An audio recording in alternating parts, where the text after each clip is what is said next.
भूल भी सकते हैं हम लोग, है ना? तो रिवीजन अच्छे से रखो, प्रत्येक अध्याय में जितने इम्पोर्टेंट कोटेशन हम लोगों ने पढ़ा, है ना?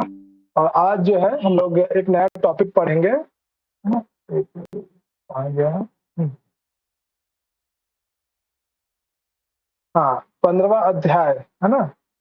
इसमें है दूत प्रतिनिधि, है ना? कि जैसे दूत यानी जो राजदूत है ना? प्रत्येक देश का जो एक दूत होता है, जैसे हमारे भी देश, है ना? भारत देश के भी अलग-अलग देशों में दूत भेजे जाते हैं, है ना? एम्बेसडर, राजदूत, है ना? तो आज हम लोग पढ़ेंगे कौटिल्य के समय में, है ना?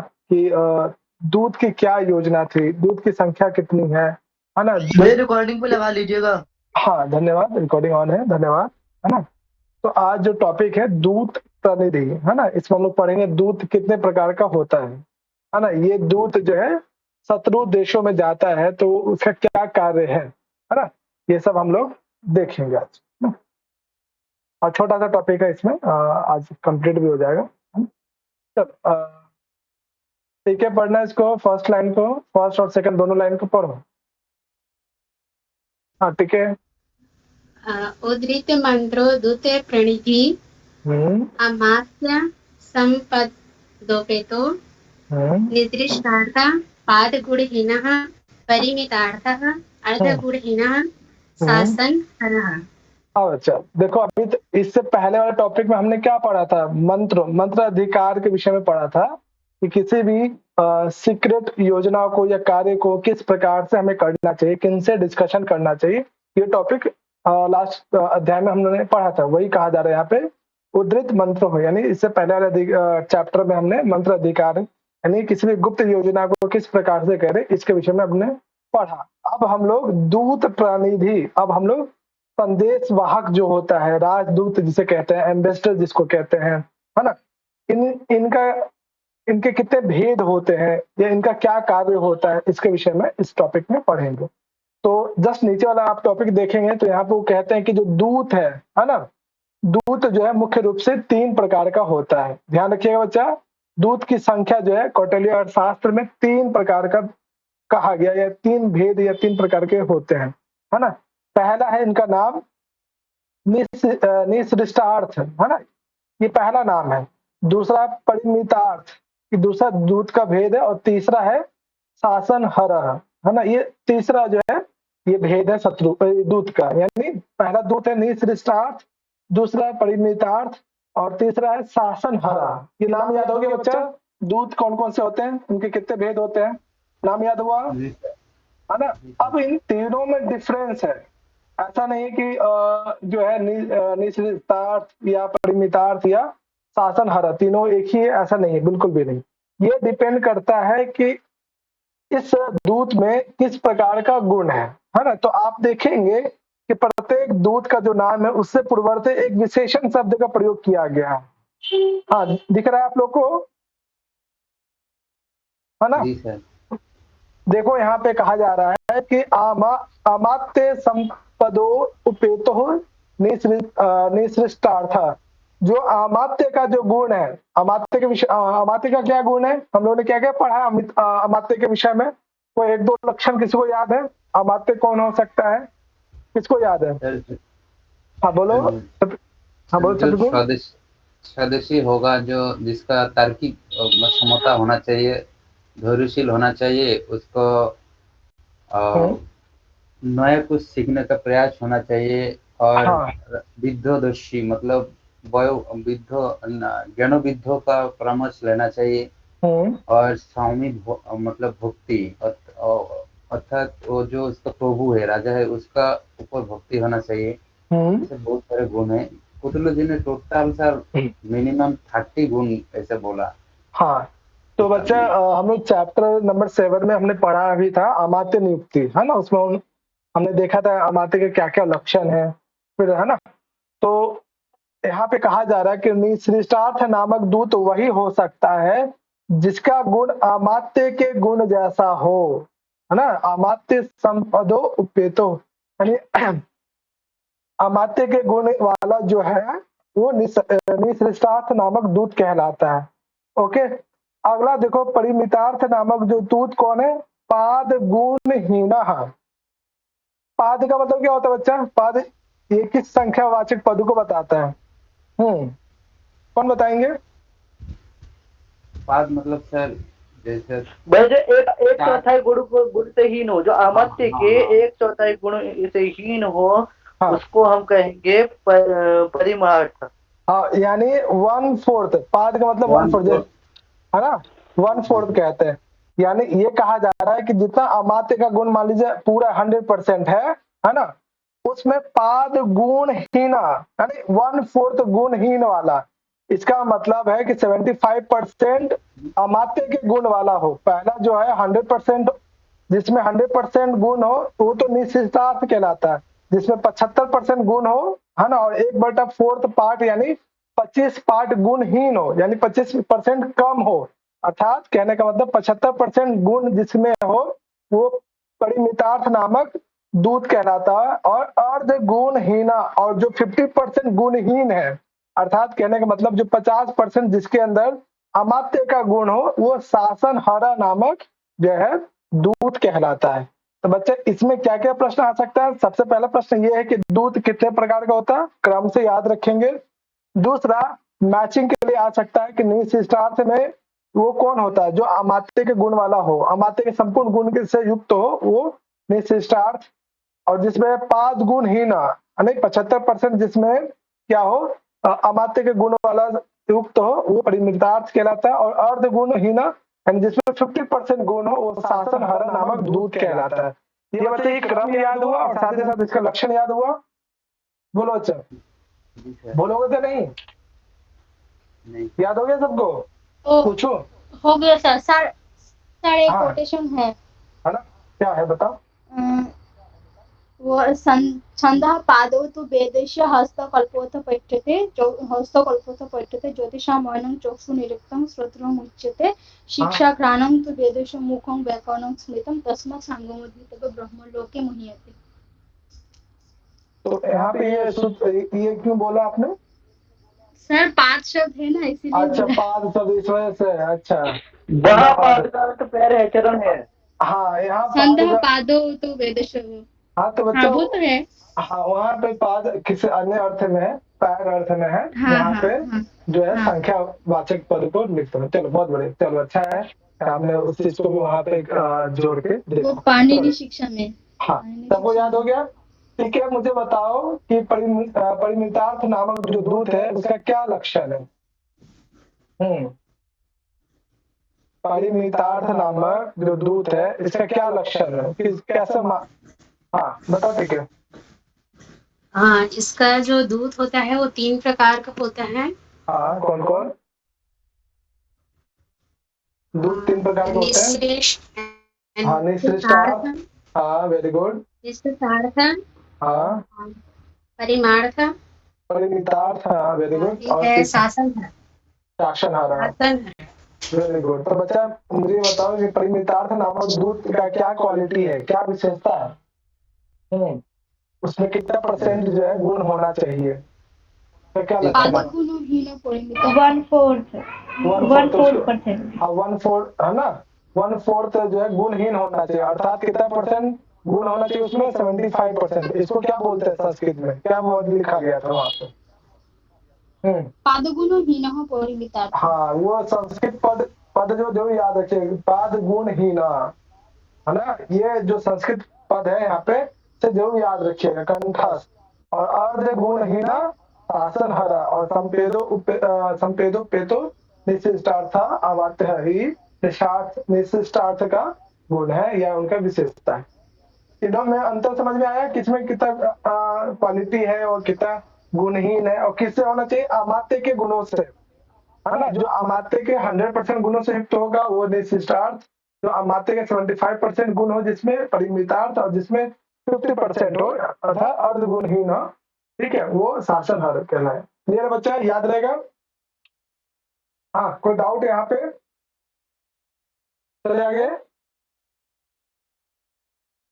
हाँ ना तो बोल सकते हो, है ना। जी सर। चलो अब ये बताओ कि इनका क्या काम होता है दूध का? एक दूत जो है शत्रु देश में जाना चाहता है तो क्या क्या लेके जाएगा वहां पे रहने के लिए, है ना, और उसका क्या कर्तव्य होता है, क्या काम रहता है, बताइए। बहुत सारे हमारे देश के अलग अलग देशों में जो है दूत है, राजदूत है, उनका क्या कार्य होता है बताओ।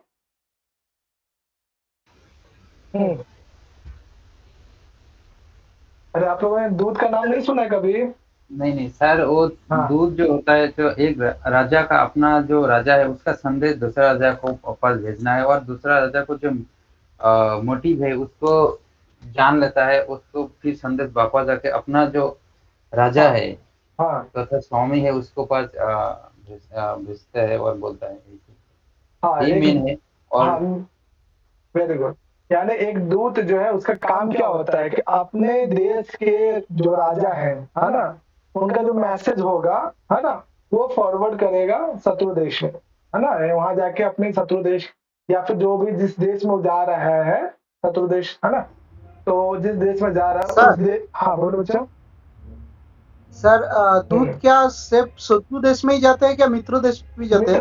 मित्र देश में भी जाता है, दोनों जगह। हाँ लेकिन कई बार जो है ये भी दूत का एक कर्तव्य होता है कि वो मित्र देश कहीं अपने आपके देश के लिए कहीं खतरा तो नहीं है, हर तरीके से उसको उस पर नजर रखनी चाहिए, है ना।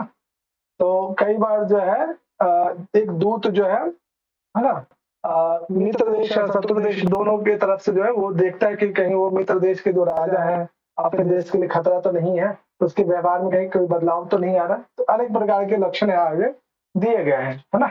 चलो यहाँ पे पढ़ना इसको, फर्स्ट लाइन को। जी सर। सुप्रति विहित यान वाहन पुरुष परिवापः प्रतिष्ठित। हाँ देखो यहाँ पे कहा जा रहा है यदि कोई दूत जो है शत्रु देश में जाना चाह रहा है या कहीं जो है दूत के रूप में जो है वहां पे रहना चाह रहा है, तो उसको जो है सुप्रति विहित यान, है ना, सुप्रति विहित यान। यान का मतलब पहले के टाइम में तो ये घोड़ा इत्यादि होते थे वाहन के रूप में, है ना, पालकी इत्यादि होते थे, है ना। तो अच्छे से पालकी इत्यादि यान इत्यादि यानी गाड़ी वगैरह लेकर, है ना, पुरुष परिवार नौकर चाकर इत्यादि लेकर जो है एक दूत को जो है अन्य देशों में प्रस्थान करना चाहिए। यानी कहने का मतलब एक दूत को जो है सब चीज यानी आने जाने से साधन से लेकर नौकर चाकर इत्यादि रहने इत्यादि का जो भी व्यवस्था है वो करके जो है उसे जो है वहां उस स्थान विशेष पे जाना प्रतिष्ठित करते वहां पे जो है जाकर रहना चाहिए, है ना, इस तरह से प्रस्थान करना चाहिए, यानी खाली हाथ नहीं जाना चाहिए, है ना। वहां जाने के बाद मान लीजिए किसी देश में गया दूत, उसका फिर उस देश में जाके क्या काम है उसके विषय में अगला जो कोटेशन है ना। और इसमें क्या प्रश्न आ सकता है बच्चा, ये कोटेशन आपको दे दिया जाए और पूछा जाए कि ये कोटेशन किसके लिए प्रयोग किया गया है, अमात्य के लिए, पुरोहित के लिए, मंत्री के लिए, दूत के लिए। क्या बोलोगे बच्चा, ये कोटेशन किसके लिए है? दूत के लिए, है ना। यहाँ दे दो इति लगा दे, अर्थात ये कोटेशन किसके लिए प्रयोग किया गया है ना। तो ध्यान रखिएगा ये जो दूत होते हैं, है ना, अपने आने जाने के से संबंधित जितने भी साधन है उसको साथ लेके चलते हैं। कुछ जो है उनके साथ नौकर या सेवक भी होते हैं, है ना, और यानी पूरे रहने वहने का पूरा व्यवस्था लेके वो चलते हैं, है ना, तभी जाके वहां पे प्रस्थान। हाँ बच्चा एक चीज पूछना था, मैं बोल रही थी कि सर गुप्तचर और दूत अलग अलग होते हैं? बिल्कुल बिल्कुल, गुप्तचर और दूत बिल्कुल अलग अलग होते हैं, है ना। गुप्तचर जो है वो सिर्फ गुप्त योजनाओं को या गुप्त रहस्यों को जानने का कार्य करता है। दूत क्या करता है, सिर्फ मैसेज फॉरवर्ड करता है। हमारे देश में भी बहुत सारे अन्य देशों के दूत यहाँ पे रहते हैं, एम्बेसी आपने नाम सुना होगा। जी सर, जी सर। तो वो सब वहाँ पे दूत रहते हैं, राजदूत जिसको कहते हैं, है ना। तो क्या जी सर, समझ गई। समझिए ना, वो हमारे दुश्मन जी नहीं सर, है, जी सर, है ना। जी सर। हाँ, वो हर देश में हर का अपना अपना एक रहता है ना, भारत का किसी और देश में तो किसी और देश का भारत में भी रहते हैं। बिल्कुल ये जासूस। जी सर। हाँ ये एजेंट हो गया, गुप्तचर में तो जासूस, हाँ ये इन्वेस्टर हो गया, दोनों में अंतर है ना। जी सर, ठीक। क्लियर है बच्चा, सबको क्लियर है? सर अभी भी दूत शब्द ही यूज होता है, भारतीय दूतावास। हाँ बिल्कुल दूतावास बिल्कुल यूज होता है, आज भी यही वर्ड यूज होता है ना। तो दूत जो है वो क्या करता है, बस संदेश वाहक के एक मैसेंजर, एक पोस्टमैन की तरह होता है ना। चलो क्लियर है बच्चा, दूत और गुप्तचर दोनों डिफरेंट चीज है ना। चलो अब यहाँ पे नीचे वाला वाक्य है, हाँ अच्छा बिल्कुल पढ़ना इसको।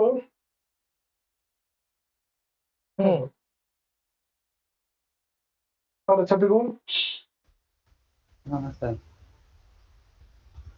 हाँ, शासनम एवं वच्चः परः स वक्षयितव्यं तत् इदं प्रतिवाक्यम् एवं प्रतिसन्धातव्यम् इति अत्र ध्यान गच्छेत्।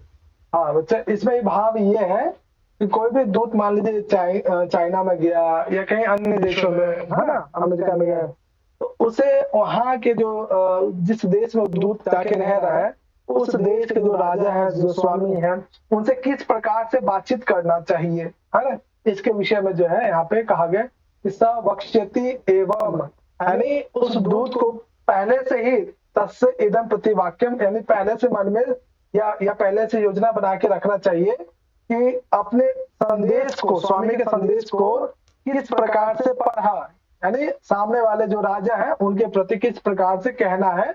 यदि राजा कुछ प्रश्न करता है प्रतिवाक्यम, यानी कोई प्रश्न पूछता है आपके देश के राजा के संदर्भ में, तो मुझे उसका जवाब कैसे देना है, इन सब का जो है अति संधातव्यम, अच्छे से सोच विचार करके ही जो है वहां पे गच्छित जाना चाहिए। कहने का मतलब है कि एक दूत को जो है ना, स्वामी जो अपने खुद के देश का, जो मान लीजिए भारत देश का जो दूत है वो किसी दूसरे देश में गया, उस दूत को आइडिया होना चाहिए कि अपने संदेश को, अपने मैसेज को जो है किस प्रकार से सामने वाले राजा के प्रति जो है कहना है ना। दूत का एक एक वर्ड जो है बहुत इंपॉर्टेंट होता है, अपने स्वामी के संदेश को किस ढंग से कहे ताकि सामने वाला जो है जो मैसेज है वो ओरिजिनली वहां पे फॉरवर्ड हो सके। ये भाव है यहाँ पे बच्चे। इसमें एक पद है सह पद किसके लिए प्रयोग किया जा रहा है? ये तो दूत स्वामी के लिए। स्वामी के लिए, अच्छा दूत के लिए सर। सवक्ष्यति वो कहता है, किस प्रकार से कहना चाहिए, दूध के लिए हाँ ठीक है। और तस्य पद किसे, तस्य इदम प्रतिवाक्यम, तस्य मतलब सर जो पर राजा है, शत्रु राजा, उसका प्रतिवाक्य नहीं, ये भी दूध के लिए है, ये भी दूध के लिए है, ठीक है, वेरी गुड। यानी ध्यान रखिए सब पद, ये ध्यान रखिए दूध के लिए, तस्य भी दूध के लिए है ना। उसका प्रतिवाक्य हो, उसका जवाब होगा, प्रतिवाक्य का मतलब जवाब देना है ना। यदि सामने वाला राजा जो कुछ प्रश्न पूछ रहा है, कुछ कह रहा है, तो उसका जवाब किस ढंग से देना चाहिए है ना, यानी किस प्रकार से उसको रिप्लाई देना चाहिए, इसके विषय में सब चीज उसे एक पहले से योजना बना के रखना चाहिए। यदि सामने वाला राजा इस तरह से कोई प्रश्न पूछता है, कोई गंभीर प्रश्न भी होता है ना, तो किस प्रकार से एक दूत को अपने बुद्धि का इस्तेमाल करते हुए उसका जवाब किस प्रकार से दे, इसका पूरा भूमिका उसको पहले से सोच के रखना चाहिए है ना। क्लियर है बच्चा? कोई समस्या आता है? आगे चले है ना। तो अगला देखो यहाँ पे, इसमें जो प्रश्न पूछे जा सकते हैं सपद या तस् इत्यादि को लेकर पूछा जा सकता है। ये कोटेशन दे दे और पूछा जाए कि किसके संदर्भ में कहा जा रहा है, अमात्य है, दूत है या फिर पुरोहित है या अन्य मंत्री इत्यादि है ना, ध्यान रखिएगा। चलो निधि पढ़ो उसको। ताम बृहात दूत मुखा वय राजनस्य सोम चान्य च। देखो यहाँ पे दूत क्या होता है, बहुत अच्छा यहाँ पे कोटेशन दिया गया है। ये जो है ना, दूत मुखा वे राजान स्वम च अन्य च, यानी सामने कोई भी राजा क्यों ना हो है ना, या किसी का भी दूत क्यों ना हो। दूत क्या होता है? राजा का मुख होता है। तो स्वयं राजा तो वहां नहीं पहुंच सकता है, लेकिन अपने दूत को क्या करता है? भेजता है। तो इसका मतलब क्या है? दूत क्या है? राजा का मुख है ना, यानी दूत क्या है? सभी का मुख। सभी का मतलब यहाँ पे किसी भी राजा का जो है दूत है, मुख है ना। तो वही यहाँ पे कहा जाएगा दूत मुखा वे राजान त्वम च अन्य च, यानी यहाँ पे कि कोई भी हो सामने, चाहे किसी भी देश के, जैसे मान लीजिए भारत का कोई दूत जो है वहां मान लीजिए अमेरिका में गया, तो वहां पे क्या हमारे प्रधानमंत्री के प्रतिनिधि के रूप में वहां पे वो गया है ना। इसका मतलब ये है कि दूत क्या है, मुख होता है, प्रधानमंत्री या किसी भी राजा का मुख होता है ना। तो दूत मुखा वे राजाना, यानी सभी राजाओं का जो है दूत क्या होता है, मुख होता है ना। यानी साक्षात वहां पे राजा तो नहीं बोल रहे, लेकिन दूत के माध्यम से अपने मैसेज को फॉरवर्ड कराते हैं, है ना बच्चा। तो इसमें क्या प्रश्न आ सकता है, ये कोटेशन आपको दे दिया जाए और पूछा जाए ये किस ग्रंथ विशेष में वर्णन है, और या फिर इसका विषय वस्तु क्या है। ऑप्शन में मंत्राधिकार हो, दूत प्रतिनिधि हो, है ना, या विद्या समुद्देश्य हो, है ना। तो ध्यान रखिएगा जो टॉपिक जो चल रहा है किसके अंतर्गत चल रहा है ना। तो ये जो है दूत प्रतिनिधि के अंतर्गत ये वाक्य प्रयोग किया गया। क्लियर बच्चा? भैया इसका पदच्छेद कर सकता हूँ क्या, राजाना स्तोम का? हाँ करो। इसका पदच्छेद होगा राजाना त्वम। ये राजाना जो है ना, राजन शब्द का मूल प्रतिपद राजन है, और प्रथमा, ये प्रथमा के बहुवचन में बना है राजाना। वेरी गुड, ठीक है। और एक सूत्र यहाँ पे लगा है विसर्जनीय सह, उससे जो विसर्ग है उसको सकार आदेश हो गया। वेरी गुड, है ना बच्चा। ये ध्यान रखना बच्चा, ये कोटेशन अच्छा इंपॉर्टेंट है। चलो संदीप जी पढ़िए इसको, नेक्स्ट वाला। हाँ सर।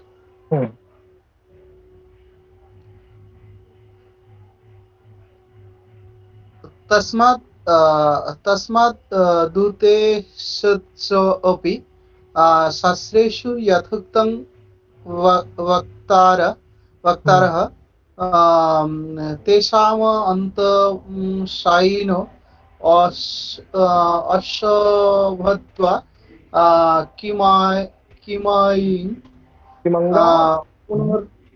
पुनर्ब्राह्मणः। हाँ बच्चा, दूत का काम क्या होता है? दूत का सिंपल सा काम होता है ना, कि जो राजा का संदेश है ना, दूत का कार्य क्या होता है, दो राजाओं के मध्य में जो है संदेशों को या व्यवहार को जो है बना के रखना, है ना। कि इस राजा ए ने जो कुछ कहा है बी के लिए, तो बस फॉरवर्ड कर देना है। आज के टाइम पे जो है बहुत इजली है, फोन कर लिया या, है ना। पहले के टाइम पे नहीं होता था, तो दूत भेजे जाते थे, है ना, संदेश वाहक भेजा जाता था। तो यहीं पे क्या कहा जाएगा कि तस्मात् उद्देतेषु अपि शस्त्रेषु यथा युक्तम वक्तारः, यथा युक्तम वक्तारः। यानी ये जो दूत क्या होते हैं, दो या दो से अधिक राजाओं के मध्य में, है ना, वार्तालाप करने का या संदेश विनिमय करने का संदेश वाहक के रूप में कार्य करते हैं, है ना। और ये भी कहा गया है कि तेषाम अंतवासिनो, यदि मान लीजिए कोई दूत गया है किसी शत्रु के पास, है ना, किसी अपने राजा के यहाँ संदेश लेकर, है ना, लेकिन वहां पर यदि दूत को अंतवासिना, अंतवासिना का मतलब क्या होता है बच्चा? अंतवासिना क्या मतलब? अंतवासिना यदि सर मतलब राज प्रसाद का अंदर जो रहते हैं उनका जो कार्य है। अंतवासिना यानी मान लीजिए वहां जाने के बाद बात बिगड़ जाती है ना। दूत जो है किसी शत्रु देश में गया राजा का संदेश लेकर, और ये जो शत्रु देश दूत को जो है ना, इसको लगने लगा कि अब मेरी मृत्यु सामने है, कि मेरे प्राणों पे खतरा हो सकता है। फिर भी अपि अवध्या, फिर भी जो है भले ही जो कुछ भी प्रॉब्लम आ जाए, है ना, एक दूत का जो कर्तव्य है अपने मैसेज को, राजा का जो भी मैसेज है वही मैसेज जो है शत्रु देश या मित्र देश के प्रति कहना चाहिए। और ये भी कहा गया है कि जो दूत है कहीं भी जाता है ना, तो दूत को जो है अपि अवध्या, अवध्या का मतलब यानी कि जिसका वध करना उचित ना हो। हाँ, यानी दूत को कभी भी मारा, हाँ, दूत को कभी भी मारा नहीं जा सकता है। ये यहाँ पे इस चीज को जो है इसको अर्थशास्त्र में भी कहा गया है कि चाहे कुछ भी हो जाए, दूत का जो वध करना योग्य है ही नहीं, मतलब अवध्य है उसे, है ना, उसका हाँ, उसे मारा नहीं जा सकता है। किम अंगः पुनर्ब्राह्मणा, यदि वो दूत ब्राह्मण के रूप में है ना, तब तो और भी ज्यादा उसका वध करने योग्य बिल्कुल भी नहीं है ना। तो यहाँ पे इस बात को कहा जा रहा है कि यदि कोई सा भी दूत हो, इवन ब्राह्मण भी क्यों ना हो, तो उसका जो है वध करना या उसको जो है मृत्यु देना अवध्य है ना, उचित नहीं है। इस चीज को यहाँ पे कहा गया। तो बच्चा ध्यान रखिए इस कोटेशन को, किम अंगा पुनर्ब्राह्मणा, ये छोटा सा कोटेशन आपको दे दिया जाए पूछा जाए कि भैया ये किस, यहाँ पूछना है मुझे कुछ। हाँ बोलो बच्चा। जब मुझे जहाँ तक अनुमान, मेरा जहाँ तक अनुमान है, यहाँ पर इस कोटेशन में किसी एक न्याय का प्रयोग हुआ है। न्याय बताओ, कौन सा न्याय? मुझे तो ब्राह्मण वशिष्ठ न्याय लग रहा है, आप बताइए। मुझे ध्यान नहीं है ना, कोई न्याय तो यहाँ तक नहीं लग रहा। चलो कोई नहीं। तो बच्चे इसमें क्या ध्यान रखने वाली बात है, एक लास्ट में जो कोटेशन है, किम अंगः पुनर्ब्राह्मणः, बस इतना आपको दे दिया जाए, अब पूछा जाए कि ये किसके संदर्भ में कहा जा रहा है। ऑप्शन में आपको रहेगा मंत्राधिकार, है ना, फिर दूत प्रतिनिधि, ठीक है, तीसरा जो है विद्या समुद्देश, है ना, चौथा मान लीजिए अमात्य नियुक्ति। क्या लगा होगा बच्चा? दूत प्रतिनिधि। हाँ, दूत प्रतिनिधि, है ना। ध्यान रखिएगा कि ये जो लास्ट वाला है कि मंगा पुनर्ब्राह्मण, है ना, ये दूत प्रतिनिधि का एक पार्ट है। ओके, क्लियर है बच्चा? कोई समस्या? जी सर। है ना। चलो सुजाता पढ़ो इसको, लास्ट वाला। दूत का क्या धर्म है, दूत का क्या कार्य है? सर एकदम लास्ट वाला, परोक्षे तत्वा वाक्यमेव दूत धर्मः इति। हाँ, दूत धर्म, दूत का काम क्या है? परश्चय तद वा वाक्यम एव, यानी एक दूसरे के बातों का, यानी राजा ने जो कहा उसको, उस वाक्य को पुनः उसी प्रकार से बता देना, कह देना, यही दूत का धर्म, दूत का कर्तव्य है। यानी राजा ने जो संदेश दिया उस संदेश को फिर से कह देना, दोहरा देना, बता देना, यही राजा दूत का धर्म है। इसमें क्या आ सकता है? दूत धर्म की जगह पे क्या आ सकता, फिल इन द ब्लैंक्स पूछ लिया जाए या इतना पूछा जाए इति लगा के, है ना। तो ध्यान रखिएगा, ये जो दूत का कर्तव्य है, दूत का धर्म। क्लियर है बच्चा? चले आगे। सर इसका मतलब है सर, राजा जैसे बोलेगी ऐसे ही जाके बोलना है, इसका कोई विकृत नहीं करना है। नहीं, बिल्कुल बिल्कुल, आप विकृत रहित, है ना, कोई भी इसमें अपने तरफ से कुछ भी ऐड नहीं करना है। कई बार आपने देखा होगा मूवीज वगैरह में, यदि कोई दूत जाता है ना, तो एक ना कागज पे लिखा हुआ पूरा संदेश भी होता है ना, फोल्डिंग करके फिर वो देता है। कई बार क्या होता है, चलो अपने मुख से नहीं बोल रहा, तो वो जो संदेश लिपिबद्ध तरीके से होता है कागज पे, है ना। कई बार मूवी में आपने देखा वो संदेश वहां जाके पढ़ता है, बस। देखा है ऐसा कभी आपने मूवी में? मूवी देखने की आवश्यकता नहीं है। हाँ, उसमें देखने की वजह नहीं है। बी आर चोपड़ा जी के महाभारत में देखिएगा, उसमें हाँ, जब कृष्ण भगवान जो है, नहीं, कृष्ण भगवान का नहीं, उसमें दुलू उलूप जो आता है, शकुनी का पुत्र, वो प्रसंग देखिएगा, वहां पे वो बिल्कुल एज इट इज दिया हुआ है जैसे इसमें लिखा है। वेरी गुड, ठीक है बच्चा। तो ये जो है दूत का धर्म या दूत का काम कह सकते हैं। चलो बच्चा, अगला देखो यहाँ पे, डिम्पल पढ़ना इसको। सर्वं वेद भवानी इति बुर्यात् कार्य सिद्धिकरम वा। हाँ, कई बार क्या होता है, दूत प्रॉब्लम में फंस जाता है। कई बार कोई जो है बहुत ही घमंडी या कोई शत्रु देश का ऐसा कोई राजा है जो दूत को जो है ना, मतलब समझ जाता है कि ये जो है किस मकसद से आया है, तो दूत को वहां पे अपने बुद्धि का इस्तेमाल करते हुए, है ना, कैसे अपने आप को वहां से बचा के आना चाहिए, इसके विषय में ये कहा गया है कि यदि दूत किसी प्रॉब्लम में फंस जाता है तो कोशिश ये करे कि अपने कार्य की सिद्धि हो जाए, उतना ही परिचय, उतना ही संदेश को कहना चाहिए, है ना। तो यही कह रहे हैं कि सर्वम वेद भवान इति ब्रूयात्, सर्वम वेद भवान इति। बच्चा यहाँ वेद धातु रूप है या शब्द रूप है, क्या है? ये धातु नहीं है, ये शब्द है, शब्द है ये। अच्छा, धातु रूप नहीं है? नहीं, शब्द है। धातु रूप होगा ना, जानने के अर्थ में। अच्छा, तो ये धातु रूप नहीं है, शब्द रूप है, पक्का है विशाल? जी भैया। चलो, कौन कह रहे हैं कि क्रिया है, धातु है? नीतू जी ने कहा था। नीतू बताओ कैसे है? सर यही है ना कि सब जानने के बाद बोलना चाहिए कि हाँ इतना ही बोलना पर्याप्त होगा। हाँ विशाल, आप कैसे कह रहे हैं वेद शब्द रूप है? यहाँ पे हम लोगों ने ये पद विशेष पहले भी देखा था, है ना, विद धातु का जो है रूप ना, कि भगवान सर्वम वेद, है ना, कि आप जो है सब चीज जानते हैं, ये जो दूत शत्रु देश के प्रति, राजा के प्रति है कि मतलब किसी कारणवश से शत्रु किसी प्रॉब्लम फंस गया तो कैसे उस देश से बाहर निकले या उस राज्य से कैसे बचे, उसके विषय में यहाँ पे भगवान सर्वम वेद। अब बताओ ये वेद शब्द रूप या क्रिया है? बोलो विशाल, कैसे गलती कर रहे हो? वेद शब्द है। अरे धातु रूप है ना ये क्रिया, ये वेद शब्द क्रिया में है ना। अब विद धातु से, हाँ उत्तम पुरुष का एक प्रत्यय हुआ है। हाँ जब आप पढ़ेंगे उत्तम पुरुष का एक वचन देखेंगे विद धातु का तो वेद बनेगा उसमें, है ना। हम लोगों ने ये पहले भी चर्चा किया। तो यहाँ पे दूत जो है शत्रु देश को जो राजा उनसे कहता है कि भगवान है ना सर्वम वेद, आप सब चीज जानते हैं। इतना कहकर इति बुढ़ियात, इतना कहकर जो दूत है वहां से किसी बात पे आपस में किसी बात पे को लेकर अगर आपस में झगड़ा हो रहा है या बहुत ज्यादा मनमुटाव हो रहा है तो शत्रु को ये संदेश कहना चाहिए दूत को कि आप सब चीज जानते हैं, आप ही आप हैं, है ना। इतना कहकर कार्य सिद्धि करम वाह, इतना कहकर अपने कार्य को सिद्ध, इतना ही कहना चाहिए जिससे उसके कार्य पूरा हो सके। कई बार क्या होता है कि सामने वाले को खुश करने के लिए ठीक है आप सब चीज जानते हैं, आप ही सर्वज्ञ है ना।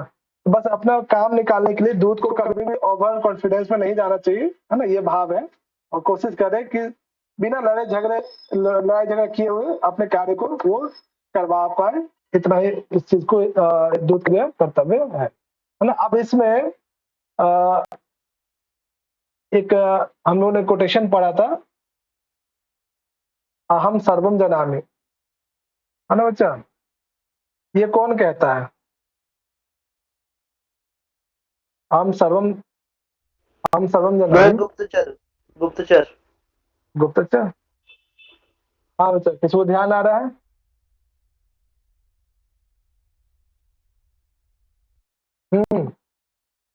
कुछ याद आ रहा है बच्चा?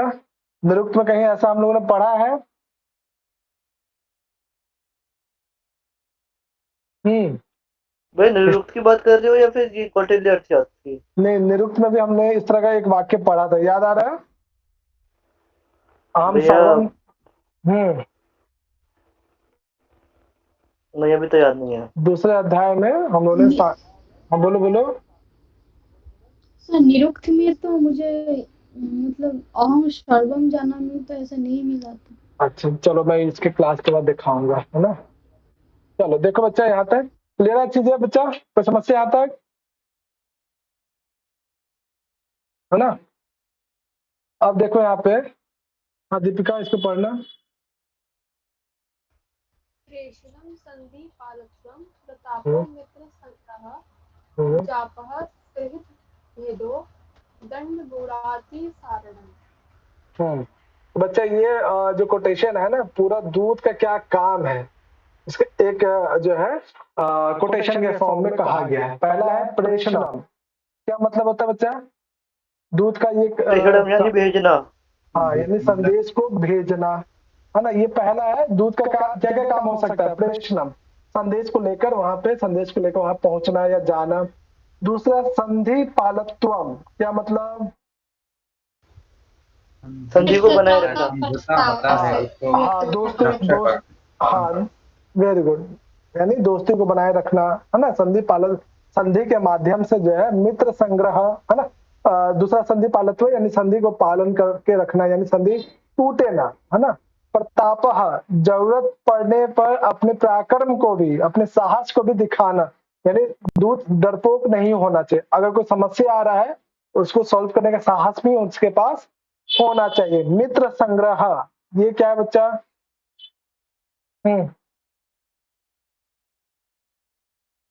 बोलो। मित्र मतलब दोस्त बनाना जैसा। हाँ दोस्त अधिक से अधिक, जितना ज्यादा से ज्यादा दोस्त बनाए, है ना। अगला देखो, उपजाप सुहृद भेदो। सुहृद का मतलब क्या होता है बच्चा?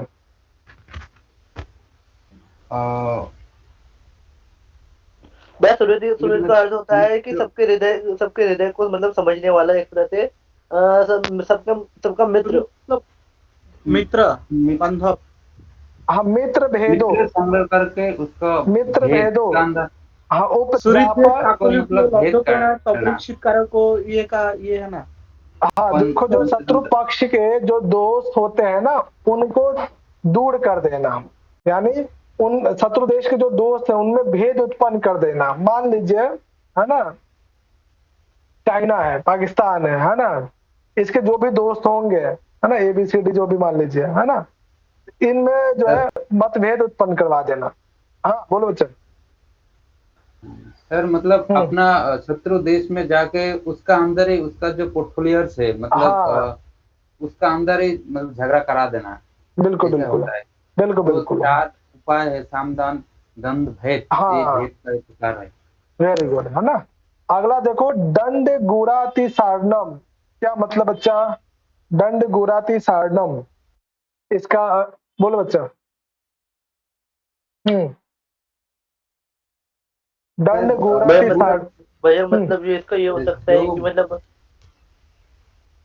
गुर मतलब शत्रु राजा का जो मतलब अधिक अपना है, मतलब जो खुद लोग है उसको मतलब शत्रु राजा के पास से हटाना, कैसे हटा जाए ऐसा काम कराना। हाँ, शत्रु राजा की जो भी सेना इत्यादि हो, है ना, जो भी दंड अधिकारी हो, हाँ, उन सबको कैसे दूर किया जाए, है ना। कोई मान लीजिए सेना आ गया, कोई रक्षक आ गया शत्रु देश का, तो उसको कैसे दूर किया जाए, ये सभी जो है दूत के ये सब कार्य है। इसके अतिरिक्त और भी कार्य हैं। अगला जो कोटेशन है इसमें, ये भी जो है दूत के कार्य को ही बताता है ना। दूत के कार्य में क्या क्या है और भी, चलो ठीक है, पढ़ना इसको, इस कोटेशन को।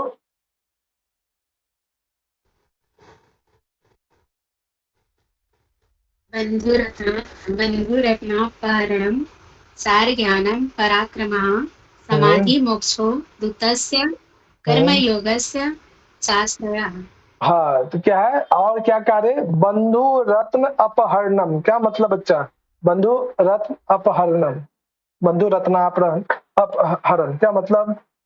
भाई बंधु रत्न यानी कि मित्र रूपी रत्नों को का हरण कर ले। हाँ, यानी जो शत्रु के जो दोस्त होंगे, मित्र होंगे, रिश्तेदार होंगे, या शत्रु के जो धन खजाना रत्न इत्यादि, उसको छीन लेना, अपहरण कर लेना, ये भी जो है एक दूत का कार्य है। अगला, चार ज्ञानम। चार ज्ञानम क्या होता है बच्चा? चार, चढ़ने वाला कौन होता है? जो इधर उधर जाके कार्य विशेष करता हो। चार ज्ञानम क्या मतलब? गुप्तचर। चार गुप्तचर जो होता है, चार चक्षु उसको कहता है चार ज्ञान। हाँ, यानी गुप्तचरों पे भी अपना ध्यान लगा के रखना है कि शत्रु देश का गुप्तचर कहाँ पे, अपने देश का गुप्तचर क्या है, क्या कर रहा है, नहीं कर रहा, उसका भी ज्ञान होना चाहिए उसको। दूत को जो है गुप्तचरों का भी ज्ञान होना चाहिए। ओके, और ये पराक्रम यानी साहसी भी होना चाहिए, है ना। अगला देखो, दूतस्य समाधि मोक्षो। क्या मतलब? दूतस्य कर्म समाधि मोक्षो, क्या मतलब? योगस्य, दूतस्य योगस्य कर्म समाधि मोक्षो च आश्रय आश्रय। हाँ, क्या मतलब? समाधि मोक्षो दूतस्य। अब दूत का काम मोक्ष दिलाना है क्या? ये अब तो नहीं है, बताओ। क्या क्या पद आ रहा है? मोक्ष, समाधि, मोक्ष, योगस्य। हाँ बोलो। अच्छा, समाधि का अर्थ क्या है बच्चे यहाँ पे? जैसे कई बार, हाँ बोलो बोलो। समाधि, देखो क्या होता है कि कई बार जो है मान लीजिए शत्रु देश में, है ना, कुछ जो है मित्र देश का कोई सामान रह गया, है ना। जैसे मान लीजिए अपने भारत का कोहिनूर हीरा जो है ना, इंग्लैंड में है ना। अब वहां से कैसे मुक्त कराया जाए, ये भी दूत का ही कर्म। दूतस्य कर्म, दूतस्य कर्म योगस्य समाधि मोक्षो। यानी दूत का एक काम क्या है, यदि मान लीजिए कोई गिरवी रखा हुआ कोई सामान, या कोई देश का कुछ जमानत के तौर पे सामने शत्रु देश में रह रहा है, उसको कैसे मोक्ष, कैसे उसको मुक्ति कराए, कैसे उससे वापस मंगवाए, है ना।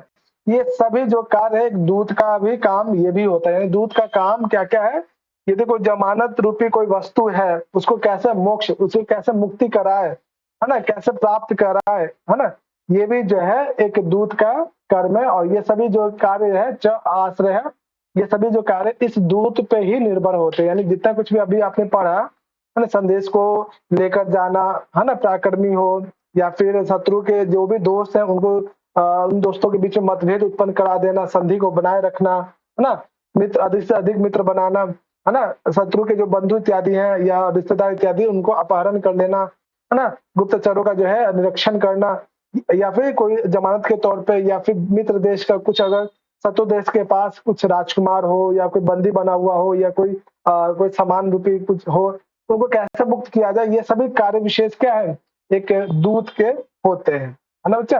तो इसमें क्या क्या प्रश्न आ सकता है, ये कोटेशन दे दे पूरा, है ना, या ये कोटेशन दे दे, पूछा जाए कि ये किसके विषय में कहा जा रहा है, ये किसके लिए प्रयोग किया जा रहा है ना। तो ध्यान रखिएगा ये दूत का कार्य है, दूत का क्या काम होता है इसके विषय में कहा गया। क्लियर है बच्चा, कोई समस्या? नहीं सर। नहीं भैया। तो बच्चा ये कोटेशन जो दूत वाला है ना, खास करके ये वाला, है ना, ये वाला और ऊपर वाला, है ना, खास कर ऊपर वाला, नीचे वाला तो आसानी से आपको पता चल जाएगा, है ना, कि तो दूत दिया हुआ है तो नीचे वाला कम ही चांस है, ऊपर वाला ज्यादा, है ना। नीचे वाले में भी अगर देना हो तो ये वाला कोटेशन दे दे, योगेश से कर्म शास्त्र है, ये किसके लिए प्रयोग किया जा रहा है, अनेक प्रकार से प्रश्न पूछे जा सकते हैं। और चलो देखो अंतिम इसमें, है ना, चलो नीतू और उसको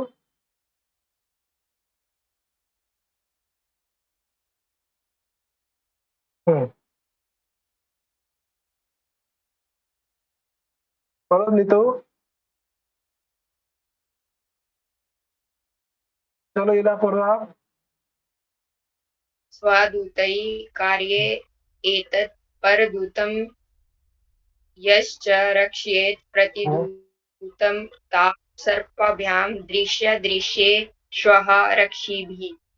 हाँ देखो अभी बताओ कि मान लीजिए कोई तो राजा जो है दूत से सभी प्रकार के कार्य विशेष को कराए, जो कुछ भी अभी हम लोगों ने पढ़ा है ना, उन सभी कार्यों को जो है एक राजा को अपने दूत से करवाना चाहिए। अब मान लीजिए अमेरिका में जो है ना, या किसी देश, कोई शत्रु देश है भारत का, है ना, तो क्या इस शत्रु देश के प्रति जो भी इंफॉर्मेशन है दूत को डायरेक्टली कहना चाहिए कि जाके इंफॉर्मेशन लेके आओ, या फिर इनडायरेक्टली गुप्त रूप से सूचना लाने के लिए कहना चाहिए, या फिर डायरेक्टली कि जाओ लेके आओ, बताओ। भैया गुप्त रूप से, है ना। तो ये यहाँ पे कहा जा रहा है कि स्वदूते कार्येत एतत्, यानी अपने देश में, है ना, यानी मान लीजिए कि किसी के पीछे कोई इंफॉर्मेशन लगाना है या पूछना है ना, तो राजा का ये कर्तव्य है या राजा को ये आदेश देना चाहिए दूत को कि सभी प्रकार के कार्य विशेष जो कुछ भी अभी तक हमने पढ़ा उस सभी प्रकार के कार्य विशेष दूतों से करवाना चाहिए, है ना। पर दूताम च रक्षेत, है ना। आइए बताओ इसमें पर का मतलब क्या है बच्चा? पर का मतलब, हाँ, और यानी जितने भी काम अभी आपने पढ़ा दूत के ये सारे काम है, ये सभी काम अपने दूतों से एक राजा को कराना चाहिए। इसके अतिरिक्त पर दूताम च रक्षेत, इसके अतिरिक्त शत्रु देशों के पीछे भी जो है दूत लगाना चाहिए, है ना। ये यहाँ पे कहा जा रहा है कि शत्रु देशों के पीछे भी जो है या शत्रु लोगों के पीछे भी अपने दूतों को लगा के रखे। प्रति दूता अपसर्पाभ्याम, यानी ये यहाँ पे कहा जा रहा है कि शत्रुओं के पीछे लगाए गए जो दूत है वो अपने कामों को, है ना, प्रति दूत अपसर्पाभ्याम यानी अपसर्पाभ्याम दृश्य प्रत्यक्ष रूप से, है ना, अपने देश में ही किसी शत्रु का जो है अगर हमें इंफॉर्मेशन प्राप्त करना है तो प्रत्यक्ष रूप से आप दूत भेज दीजिए उसके पीछे, है ना। लेकिन किसी दूसरे देश में अगर इंफॉर्मेशन चाहते हैं इसके लिए अदृश्य च प्रक्षेपी, यानी गुप्त रूप से जो बिना दिखाई दिए, बिना इनडायरेक्टली फॉर्म में जो है शत्रु देश में जो है अपने दूत को भेजकर वहां पे गुप्त रूप से जो है इंफॉर्मेशन को प्राप्त करना चाहिए। कहने का मतलब ये है कि यदि कोई राजा अपने देश में किसी शत्रु के पीछे अगर किसी दूत को भेजता है तो प्रकट रूप से प्रत्यक्ष रूप से करा कोई दिक्कत नहीं, लेकिन यही काम यदि शत्रु देश में जाके करना है तो दूत को हमेशा गुप्त रूप से जो है सूचना को संग्रह करना चाहिए, ये भाव है ना बच्चा। तो ये भी इम्पोर्टेंट कोटेशन कह सकते हैं, है ना। और इसमें तो दूत पद है तो आसानी से आप पता भी लगा सकते हो, है ना, कि ये जो है दूत प्रतिनिधि का पाठ है। मेरा बच्चे यहाँ तक समझ में आया दूत का क्या कर्तव्य है ना। भैया इसमें कोटेशन छोड़वाइए क्या आपने कोई? छोड़ दिया बहुत हाँ कुछ छुड़वाया है, वो इतना मुझे एग्जाम के पॉइंट ऑफ व्यू से लगा नहीं, इसलिए छुड़वा दिया, है ना। तो एक पैराग्राफ छूटा है तो मुझे हाथ लगा नहीं, ये 2 पैराग्राफ छोटा सा है। तो 1 2 हाँ 2 है, ठीक है बच्चा। बाकी ये तो था थोड़ा सा बड़ा, लेकिन